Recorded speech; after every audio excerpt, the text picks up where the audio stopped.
चिश्ती साहब, आप क्या राय रखते हैं? वो जो मेगा का एक बयानिया था डोनाल्ड ट्रंप का, जिसकी बुनियाद पे वो इलेक्शन जीत के आए, अब हालिया जो मंजरनामा है उसके अंदर तो कहीं भी ये अहदाफ पूरे होते दिखाई नहीं दे रहे। एक तरफ वो इत्तेहादियों को बुलाते हैं, इनकार की सूरत हाल में उनको जवाब मिल रहा है, दूसरी तरफ वो नेटो से निकलने की बात करते हैं। सिर्फ एक पोलैंड है जिसने अपने पैट्रियट सिस्टम को मिडल ईस्ट में भेजने की बात की है, उसके अलावा तो कोई भी मैदान में उतरने को तैयार नहीं है। तो अमेरिका की इस वक्त पोजीशन क्या है? क्या ये 2 से 3 हफ्ते के बाद जंग से निकल जाना ये पेट्रोल की प्राइस को नीचे लाने वाला बयान था, या फिर वाकई एक कोई प्लान है अमेरिका के पास कि वो इस जंग से निकलने के लिए अपनी तमाम तरह हिकमत अमली तरतीब दे चुका है? जी, बहुत शुक्रिया यह सब आपने इनवाइट किया, जन समरेज को, आपके व्यूअर्स को। जी, अस्सलाम वालेकुम। देखिए, जो आप बात कर रहे थे, रात को मैं जरा नोट डाउन करना शुरू हुआ कि कौन से बयानात किस तारीख को दिए गए और कितनी जल्दी जल्दी उन्होंने बदला, जो जन समरेज भी कह रहे थे। मैं लिख रहा था कि 1 मार्च को उन्होंने कहा कि हम 4 हफ्ते में जंग खत्म करेंगे। 2 मार्च को कहा कि 6 भी लग सकते हैं और हमारा स्टैमिना भी बहुत है। 19 मार्च को उन्होंने कहा कि मैं अगर चाहूं तो 2 सेकंड में जंग बंद कर सकता हूं। फिर उन्होंने 3 दिन बाद 22 मार्च को ये कहा कि अगर स्टेट ऑफ हॉर्मुज़ ईरान ने ना खोला तो मैं 48 घंटे के अंदर शदीद बमबारी करूंगा। ये 22 को कहा, और 30 को कहा कि हमारे बड़े अच्छे मुज़ाकरात हो रहे हैं ईरान के साथ। फिर 23 को उन्होंने कहा कि मैंने रोक दिया, इंफ्रास्ट्रक्चर पे तबाही ना मचाएं। फिर सबसे स्ट्रेंज बात ये होती है कि फिर वो कहते हैं कि मैं सब कुछ तो कर चुका हूं, जंग तो हम जीत चुके हैं। फिर ये कोई 25 तारीख को बात आती है, तो पूरा महीना मेरा ख्याल है कुछ भी हम गैस नहीं कर सके। और जनरल प्रेस से मैं टोटली एग्री करता हूं कि आई थिंक उनका मोटिव ये नहीं है। आई थिंक वो अपने ऊपर प्रेशर कम करते हैं, अपनी मार्केट का प्रेशर कम करते हैं, ऑयल प्राइसेस को कोशिश करते हैं रेगुलेट करने की। इसलिए मुझे लगता है उनकी लैक ऑफ क्लैरिटी है, ऑब्जेक्टिव वो मिल नहीं रहे टेक होम के लिए, जिसको मैं बहुत ट्रॉफी कहता हूं, कि लोगों को दिखा सकेंगे हम जीत कर ये आगे हैं। मेजरेबल टर्म में कुछ भी नहीं हुआ, फ्लेक्सिबिलिटी आ रही है, लेकिन उसके अंदर जो सबसे बड़ा प्रॉब्लम ये हो रहा है, जनरल साहब मेरे से एग्री करेंगे, कि मिलिट्री के जब तक ऑब्जेक्टिव ना, पॉलिटिकल लीडरशिप को ना डिफाइन किए हों मिलिट्री ऑब्जेक्टिव, अपने लिए मिलिट्री ऑब्जेक्टिव, पॉलिटिकल लीडरशिप अगर अपने लिए क्लैरिटी नहीं रखती कि मिलिट्री ऑब्जेक्टिव क्या होंगे हमारे, तो मिलिट्री कमांडर भी एग्जीक्यूट नहीं कर पाते, क्योंकि उनको तो पता ही नहीं है। मैं छोटी सी एक मिसाल दे देता हूं। ऑल्दो ऑपरेशन टोटली अनएथिकल था, जिसको शायद दुनिया के किसी भी शख्स ने सपोर्ट ना किया हो, वेनेजुएला के प्रेसिडेंट को और की बेगम को उठाना, ये एक मिलिट्री ऑब्जेक्टिव था जिसको हम सपोर्ट नहीं कर रहे। मैं सिर्फ बेहतर अंडरस्टैंडिंग के लिए कर रहा हूं कि ये मिलिट्री ऑब्जेक्टिव था कि उसको उठाकर लाना है, वो उठा के ले गए। ये क्लैरिटी है ऑब्जेक्टिव, और उसको उस पॉइंट ऑफ व्यू से देखा जाए, सिर्फ मिशन अकम्पलिशमेंट के पॉइंट ऑफ व्यू से। ठीक है। जब इस तरह का टास्क दिया जाता है तो फिर एक एनेबलिंग एनवायरनमेंट दिया जाता है। अब नेवी कहां चली गई? नेवी इतनी फार स्ट्रेच्ड है, आपके ऑब्जेक्टिव को हासिल करने से कासिर है। वो नजर आ रहा है कि 1800 से 2000 किलोमीटर दूर अब्राहम लिंकन चला गया। आपके पास 11 एयरक्राफ्ट कैरियर है अमेरिका के पास, जो लाए थे सबसे करीब, जिसकी पोस्टरिंग करते रहे 350-400 किलोमीटर पे खड़े करके, ईरान को कहते रहे कि जितनी डिस्ट्रक्शन तुम्हारे पे हमने कॉज करनी है, हमने तुम्हें घेर लिया है, it's a matter of time, और टाइम सिर्फ मेरे हाथ में है, मुकद्दर कंफर्म है कि आपकी डिस्ट्रक्शन होनी है। वहां से शुरू करके अब कहा है उन्होंने कि अगर वो स्टेट ऑफ हॉर्मुज़ ना भी खोले तो हम जा सकते हैं, या वो खोल दे तो हम चले जाते हैं, या जिसको तेल चाहिए वो हमसे ले ले, वरना खुद खुलवा ले। आप कहां से ट्रेवल देखें, वहां से जब 48 घंटे में ये कर दूंगा से लेकर अब स्टेट ऑफ हॉर्मुज़ पे वो ऑलमोस्ट मिनटों वाला अगर लफ्ज मैं नहीं भी कहता, तो वो कहते हैं यार कुछ तो मुझे फेस सेविंग दे दो ताकि मैं अपने लोगों को कह सकूं मैंने ये कर लिया। तो अनफॉर्चुनेटली जब मैनिफेस्टेशन ऑफ ऑब्जेक्टिव्स गलत होंगे तो आपकी एग्जीक्यूशन ऑफ द वॉर भी उसी तरह होगी। और एक और बड़ी इंपॉर्टेंट ये है कि प्रेसिडेंट ट्रंप को ये कहने वाले बहुत हैं, आई एम श्योर जो इंटेलिजेंस एजेंसियां 18 उनको रिपोर्ट करती हैं वो तो अलग बात है, लेकिन उनको ये बहुत कहने वाले होंगे कि आप जबरदस्त कमांड एंड कंट्रोल जंग में आपके पास है।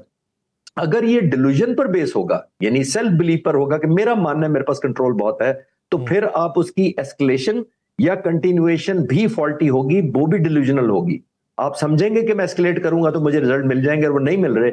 इसी वजह से आप वो देखते हैं, अनाउंसमेंट करते हैं, वापस रुक जाते हैं, कभी ट्रूप्स ऑन ग्राउंड करते हैं, फिर रुक जाते हैं, बिकॉज वो मिसलीडिंग है, नॉन रियलिस्टिक है, और ऑब्वियसली पेनफुल तो होगा ही। कमोडोर साहब, ये बताइएगा सर कि पहले अगर यूएसएस जेराल्ड आर फोर्ड को देखें तो उस बारे में तस्लीम किया गया कि 17 मुख्तलिफ जावियों के से उसके ऊपर हमला आवर हुए, फिर अब्राहम लिंकन जो था वो पीछे हट गया, अब तीसरा जो है वो कैरियर शिप आ रहा है, उसकी आने के मकासद क्या हैं, जिसके ऊपर हजारों मरीन्स भी मौजूद हैं, जिस बारे में यह भी पता है कि अगर इस जमीन के ऊपर उतरे तो हफ्तों हमें जो है अपने मरीन्स को वहां पे फंसा के रखना पड़ेगा, पैराट्रूपर्स जो है वो उनके मिजल की जद के अंदर होंगे, या फजाई जो हमला है वो भी वहां पर हो सकता है और वहां से इवैक्यूएशन जो उनकी है वो बड़ी मुश्किल हो जाएगी। तो फिर मुज़ाकरात की बातें करते हुए भी इस जहाज का मशरिक़ वुस्ता आने का बुनियादी मकसद क्या दिखाई देता है? देखिए, इसमें तो कोई शक नहीं कि जब इस तरह के मुज़ाकरात होते हैं तो पोस्टरिंग बड़ा मैटर करती है, क्योंकि इस वक्त प्रेसिडेंट ट्रंप का तो जितना फ्लेक्सिबिलिटी दिखा रहे हैं पोस्टरिंग बन नहीं पा रही। कि अच्छे ऑब्जेक्टिव्स अगर आपने अपनी फेवर में लेने हो तो आप, जैसे मैं कहता हूं कि पावर टू हर्ट आपने पावर टू पनिश साबित करनी होती है, या कम से कम पोस्टिंग दिखानी होती है। वो ये कर रहे हैं।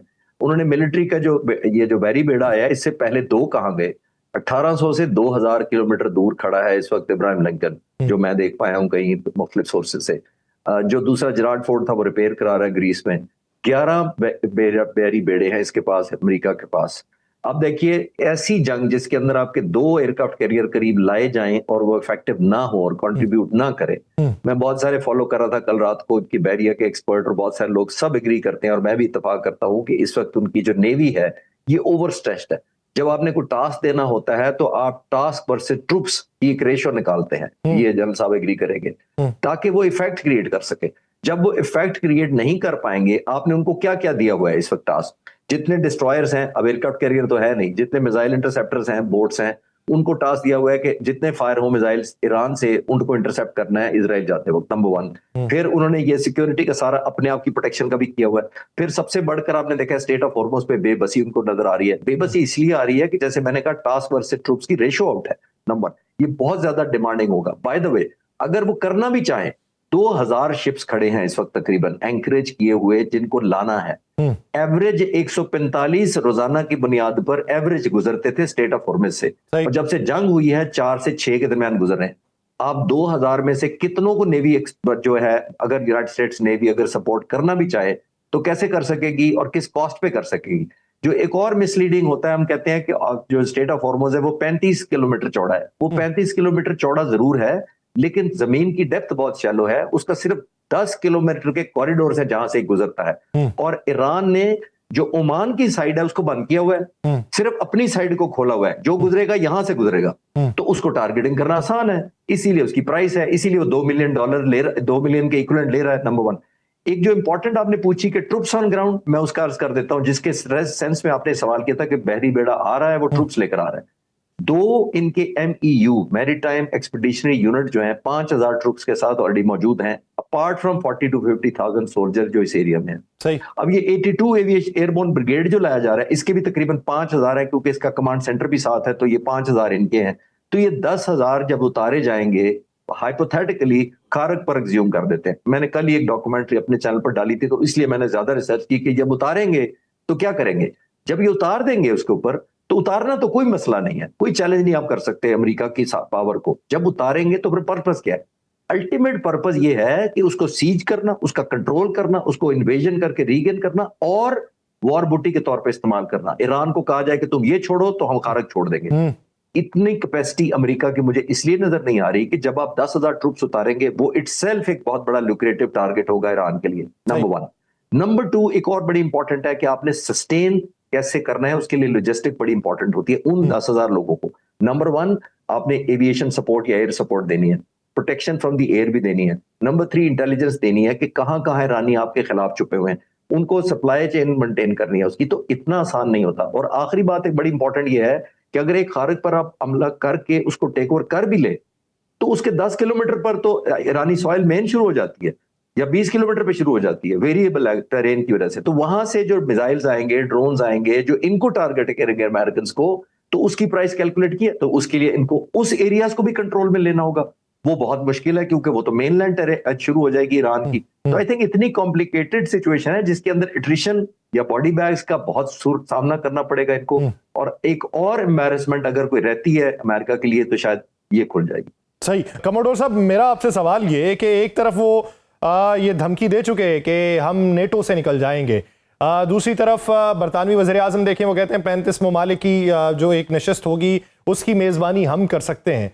मेरा सवाल ये है कि क्या अमेरिका वाकई नेटो से निकल सकता है, और अगर नेटो से निकलेगा तो फिर नेटो के लिए मुश्किलात क्या होंगी? और उधर जो रशिया सिर्फ अमेरिका की वजह से नेटो के ऊपर इतना हमला नहीं कर रहा, फिर नेटो में जहां पर ताकत का असर रसूख होगा, क्या वहां पर हमले होंगे? देखिए यासिर साहब, मिथ तो अमेरिका ने खुद तोड़ दी, नेटो की भी और अमेरिका ने अपनी भी तोड़ी। ऐसे तोड़ी कि आपने नोट किया कि 1.25 साल के अंदर प्रेसिडेंट ट्रंप ने कौन सा एरिया जिसको टच ना किया हो। आप देखें, कनाडा को उन्होंने कहा कि हमारी स्टेट बन जाओ, ग्रीनलैंड को कहा हम तुम्हें कब्जा करना चाहते हैं, बगराम एयरबेस समाना चाहते हैं। नेटो को उन्होंने जब ग्रीनलैंड को किया तो जाहिर है बहुत सारे नेटो खिलाफ हो गए। यूरोपियन यूनियन को उन्होंने डिसएंगेज किया या एंगेज किया या फंड किया। रूस के साथ उन्होंने आपने देख लिया क्या कर रहे हैं, चाइना के साथ क्या कर रहे हैं, इंडिया के साथ क्या कर रहे हैं। तो उन्होंने कोई सेगमेंट छोड़ा ही नहीं था। जब इस तरह की जंग लड़नी हो आपने, तो मैं अर्ज करना चाहूंगा कि आप लोगों को इकट्ठा करते हैं। जैसे आप नोट करें कि प्रेसिडेंट रोनाल्ड रेगन से लेकर जॉर्ज बुश सीनियर से लेकर फिर उसके बाद जॉर्ज बुश जूनियर को लेकर फिर आने वाले प्रेसिडेंट ट्रंप का पहला टेन्योर और दूसरा टेन्योर, ये सारे रिपब्लिकन थे। तमाम के तमाम ने जब भी हमला किया, और सबने हमला किया, बाय द वे, कहा यह कि अमेरिका को स्ट्रांग करेंगे, लेकिन एक मिडिल ईस्ट मुल्क पर सबने हमला किया, किसी ना किसी पर, चाहे वो इराक था, चाहे वो सीरिया था। नंबर वन, उन्होंने और ट्रंप ने फर्क यह है कि उन्होंने पहले सबसे कांग्रेस को कॉन्फिडेंस मिल गया, यूनाइटेड नेशन से एक रेजोल्यूशन पास करवाया, फिर उसके बाद नेटो को कहा कि आ जाओ 40 मुल्क मेरे पीछे इकट्ठे हो जाओ, मॉन्स्टर्स पकड़ने जा रहे हैं, चाहे वो खुदा ना खास्ता सदाम हुसैन हो या अफगानिस्तान हो या कोई और हो। तो फिर हमलावर हुए, यानी एक हाई मॉरल ग्राउंड अपने लिए बनाते हैं जंग से पहले। यहां ऑपोजिट किया प्रेसिडेंट ट्रंप ने, सबको इस जंग में आने से पहले ऑफेंड कर दिया, सबके स्टेक ज्यादा कर दिए, सबको कहा गया कि ये आए या ना आए मुझे फर्क नहीं पड़ता। पहले भी कहा, जंग के दौरान भी कहा, और अब भी कह रहे हैं। अब डिसओन तो प्रेसिडेंट ट्रंप ने किया है, ये कहकर के जिसको तेल चाहिए वो खुद ले ले या हमसे ले ले, हम नहीं खुलवाएंगे, जिसको जरूरत है वो खिलवा दे। तो ये प्रेसिडेंट ट्रंप खुद ही डिसइंटीग्रेशन की बातें कर रहे हैं। और अब आखिरी बात इस सवाल के जवाब में ये है कि मैं जंग के दूसरे दिन से कह रहा हूं, जब वो अटैक कामयाब नहीं हुए थे, कि ये जंग के बाद जब भी खत्म हुई, मैं दूसरे दिन से कह रहा हूं, आज 32 दिन हो गए, तो मैंने कहा था ये वो अमेरिका नहीं रहेगा, ना वो इजराइल रहेगा जो जंग से पहले। तो वो वही शक्ल नजर आ रही है। उन्होंने अपना जोम, अपना मान, अपनी मिथ वो खत्म की है कि वो अमेरिका जब नहीं रहेगा तो ये नहीं रहेगा फॉर श्योर। तो फिर लोगों का वो जो एक एलिमेंट ऑफ बॉन्डेज है, जो एक रोब है प्रेसिडेंट ट्रंप का, जंगें बंद कराना वरना मैं ये कर दूंगा, वो इन्होंने खुद एक हवा में उड़ा दिया।